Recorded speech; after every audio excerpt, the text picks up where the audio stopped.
PPC के मुताबिक kidnapping कितनी किस्म की है और वो किस्में कौन कौन सी हैं। अस्सलाम वालेकुम दोस्तों, मेरा नाम है यावर अमीर गुजर एडवोकेट और आप देख रहे हैं law in.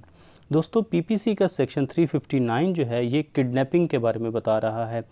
Kidnapping is of two kinds, कि किडनैपिंग दो तरह की होगी, kidnapping from Pakistan and kidnapping from lawful guardianship. एक तो है कि पाकिस्तान से किडनैप करना और दूसरा ये है कि किसी की लॉफुल गार्डियनशिप से, जिस वो सरपरस्ती में था उससे उसको हटाना। ये दो तरह की किडनैपिंग होगी, एक पाकिस्तान से है, दूसरी लॉफुल गार्डियनशिप से है। वो भी आगे एक्सप्लेन किया गया है। जो पीपीसी का सेक्शन 360 है वो एक्सप्लेन कर रहा है किडनैपिंग फ्रॉम पाकिस्तान, के पाकिस्तान से किडनैपिंग क्या है। Whoever conveys any person beyond the limits of Pakistan, जो कोई भी किसी इंसान को पाकिस्तान की लिमिट से बाहर भेजता है without the consent of that person, और उसमें उसकी कंसेंट शामिल नहीं थी, or of some person legally authorise to consent on behalf of that person, और ना इसमें उस इंसान की कंसेंट शामिल थी जो कि लीगली ऑथोराइज था इस बात पर कि वो कंसेंट दे सके उस इंसान के बिहाफ पर,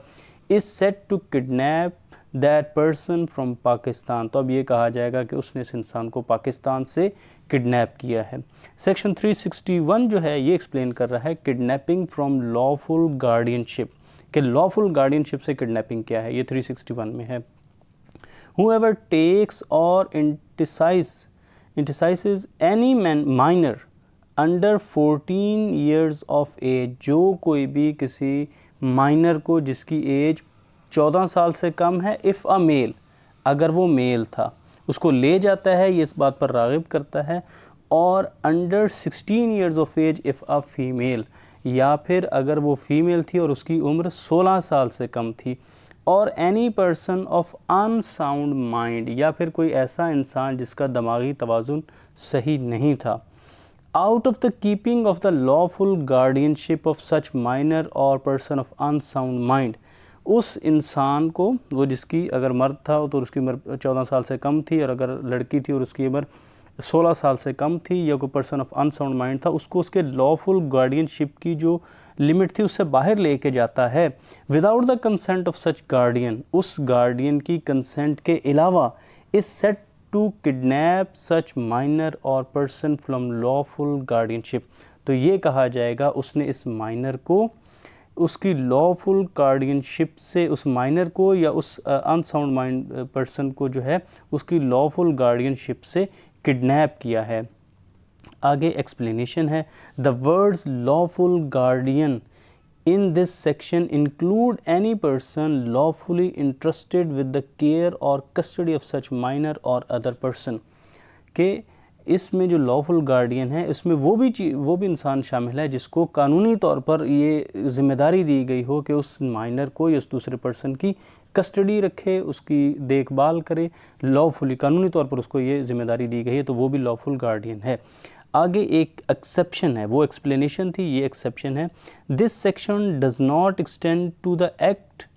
ऑफ एनी पर्सन, ये जो सेक्शन है ये उस पर इसका इतलाक़ नहीं होता, उस शख्स पर इसका इतलाक़ नहीं होता, हु इन गुड फेथ, जो कि अच्छी नीयत से believes himself to be the father, जो अपने आप को समझता है कि मैं बाप हूँ इसका, ऑफ एन इलिजिटिमेट चाइल्ड, एक नाजायज़ बच्चा जो है मैं उसका बाप हूँ, and who in good faith believes himself to be entitled to the lawful custody of such child, और वो ये समझता है कि मैं इस बच्चे का बिल्कुल मेरे लॉफुल कस्टडी मेरे पास है, मैं इस बात का हकदार हूँ कि मुझे इस बच्चे की लॉफुल कस्टडी मिलनी चाहिए, unless such act is committed for an immoral or unlawful purpose। ठीक है, इसमें एक्सेप्शन होगी कि बच्चा था वो एक नाजायज़